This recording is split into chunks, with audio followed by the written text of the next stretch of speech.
Imagine this. You wake up in the middle of the night to the sound of gunfire. Before you can scream, your door is kicked in. Strangers drag you into the dark.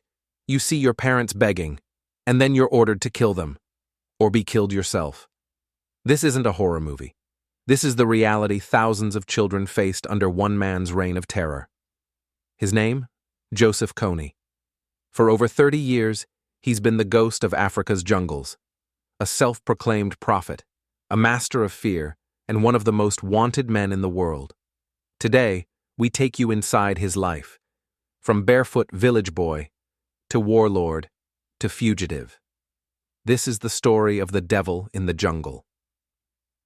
The village of Odek in northern Uganda was a place where time moved slowly. Red dirt roads wound between grass-thatched huts. Goats wandered freely. The air carried the smell of cooking fires. It was here, around 1961, that Joseph Kony was born into the Akali ethnic group, a proud people with a deep sense of tradition and strong belief in the spirit world. As a boy, Joseph was no different from other village children. He played in the fields, fetched water from streams, and helped his parents. Some villagers remember him as quiet, even charming. Others say he was stubborn, refusing to lose in games and quick to anger when challenged.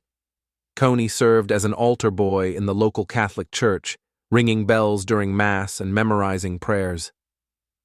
But his spiritual world wasn't limited to Christianity. The Akoli believed in a complex mix of Christian faith and traditional spiritual practices, a world where ancestors could bless or curse and spirits could speak through chosen people. Uganda, however, was in turmoil. After independence from Britain in 1962, political chaos gripped the country. In 1971, Idi Amin seized power, ruling with brutality. Soldiers patrolled even remote villages like Odek. Kony's childhood was marked by fear of soldiers, fear of raids, fear of the unknown. By his teens, he had witnessed killings, beatings, and disappearances. He learned a lesson that would stay with him. Power comes from force, not kindness.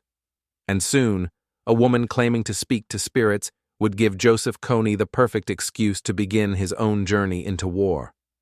In the mid-1980s, northern Uganda buzzed with stories of a woman named Alice Lakwena. She claimed the Holy Spirit spoke to her, giving her power to protect her followers from bullets. Her rebel army marched with faith and strange rituals, believing victory was certain. But in 1987, her rebellion collapsed under the Ugandan army's firepower. Alice fled. Her fighters scattered. Among them was Joseph Kony. But instead of giving up, he claimed the spirits now spoke to him. He promised to finish what Alice had started, to overthrow the government and rule Uganda under the 10 Commandments. Only, Kony's holy war quickly turned into something darker. At first, recruits joined willingly. But when they deserted, Kony made a chilling choice. He would build his army by stealing children. Villages were attacked in the dead of night. Boys were taken to be trained as soldiers. Girls were taken as wives for commanders. Those who resisted were beaten, mutilated, or killed. New recruits were sometimes forced to kill family members, severing all ties and making escape unthinkable. By the early 1990s, Kony's Lord's Resistance Army, LRA, was hundreds strong, mostly children.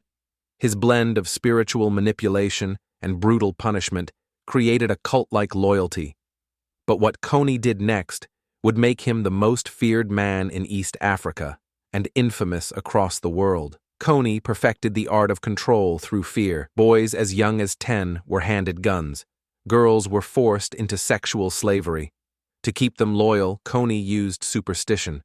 Fighters were smeared with holy oil to make them bulletproof. Disobedience was punished with death, often at the hands of other child soldiers, forcing them deeper into guilt and dependence. Survivors recall being marched for days without food. Villages were looted, then burned. Those too weak to walk were executed. By the late 1990s, Kony's army numbered in the thousands. He was no longer just a Ugandan problem. His raids spilled into Sudan, the Democratic Republic of Congo, and the Central African Republic.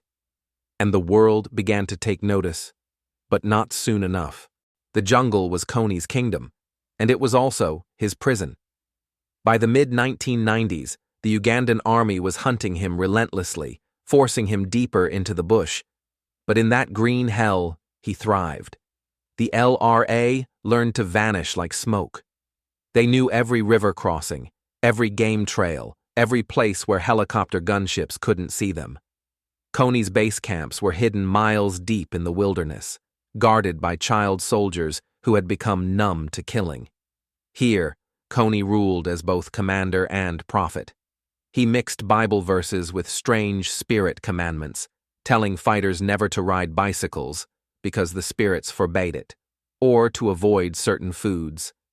Disobeying meant a beating, or worse. The cruelty wasn't random, it was deliberate. Kony believed fear was the glue that held his army together, and so punishments became rituals.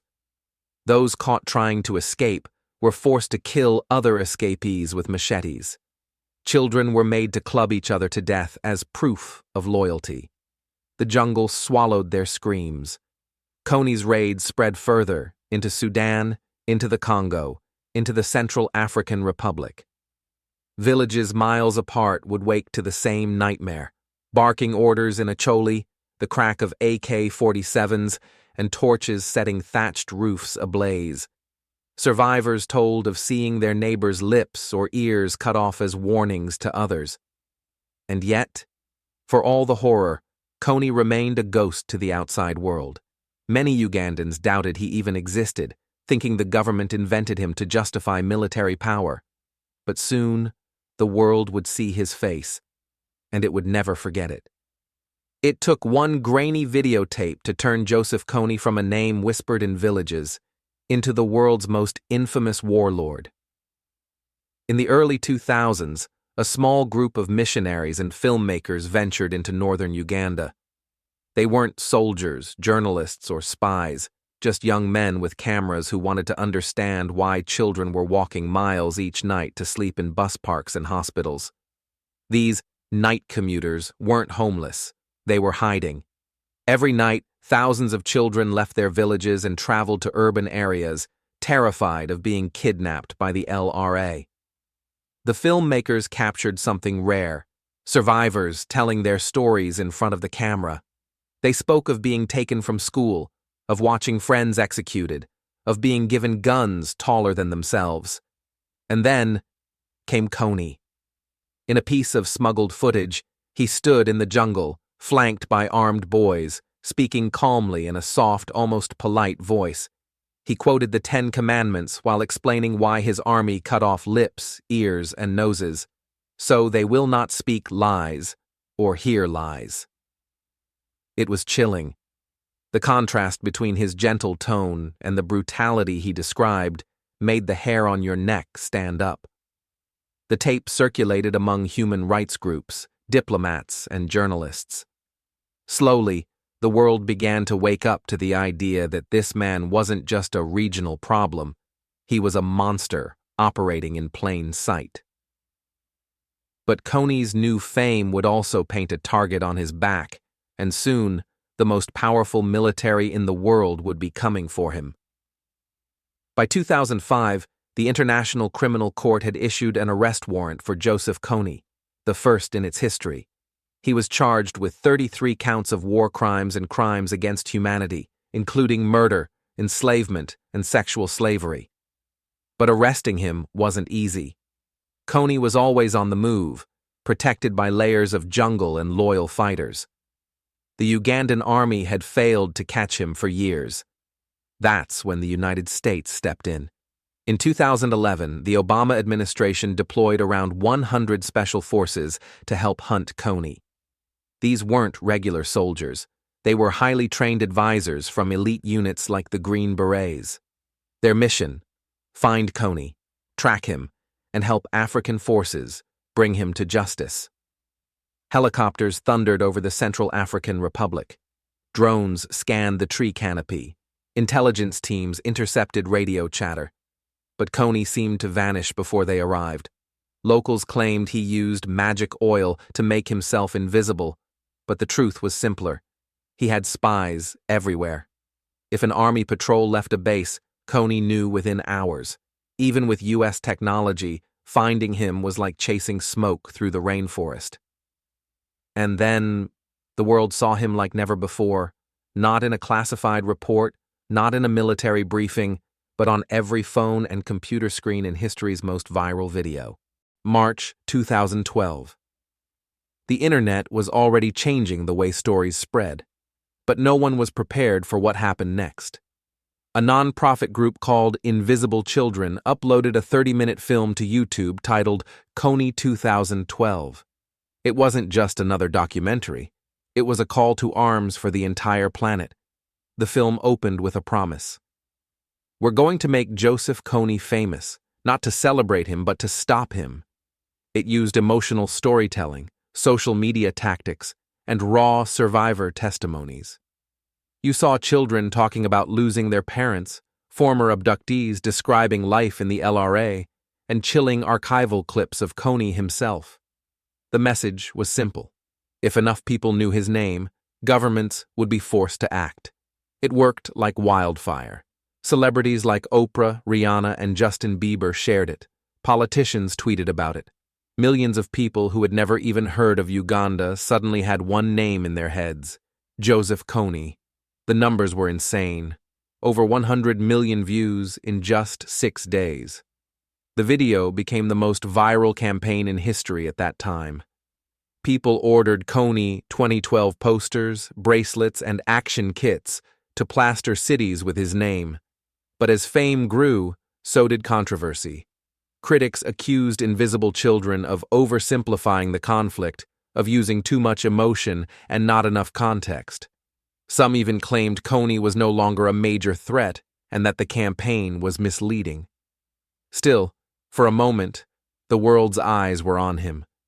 Kony, who had spent decades hiding in the shadows, was now the most wanted man on the planet, not just to governments, but to millions of everyday people with internet access.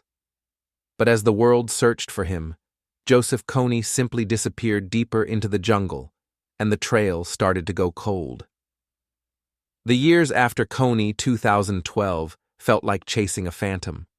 U.S. Special Forces, Ugandan troops, and regional armies tracked him across thousands of miles, from the Central African Republic to the borderlands of Sudan and the Congo. But every time they closed in, he slipped away. Kony's army had shrunk. Once, he commanded thousands of fighters. Now, he had barely 100 loyal soldiers, most of them his bodyguards. But that didn't make him less dangerous. He moved constantly, traveling only at night, sometimes sleeping in different places each evening.